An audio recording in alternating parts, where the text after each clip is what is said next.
Now for the next type of test which we are looking at, in the various type of tests that could be done for gynecological conditions and obstetric conditions, this is a HPV DNA testing.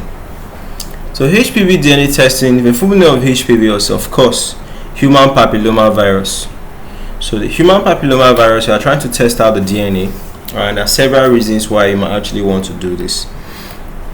So looking at this, we say that it's actually a powerful screening tool. Okay, you want to dictate human papillomavirus that has a very high tendencies to cause a lot of issues like cervical cancer. Do you understand? As well as maybe cancers of the anus, cancers of the throat, cancers of the penis, cancers of the vagina, cancers of the vulva. So what is the testing? It helps to identify the genetic material of virus in cervical cells. So it's especially focused on what? The human papillomavirus has different types. So for this test, you're actually trying to focus on the ones that are much more deadly. Do you understand?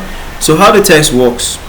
A healthcare provider collects a sample of cells from the cervix using a brush or swab that's similar to the pap smear. So the sample is analyzed in the lab to dictate the presence of the human papillomavirus DNA. Alright, then it will indicate if it is a high risk. Okay, so it's often done as a co-testing. They do it alongside pap smear. Okay, do it alongside pap smear. So why it matters, it helps you to early on pick up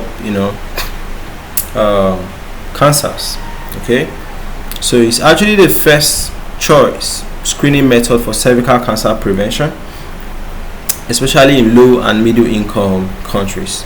So longer screening interval. So a negative result means you may not need another test for 5 to 10 years. Do you understand?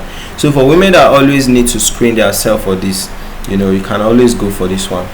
All right, so that's just what this human papillomavirus DNA testing simply is.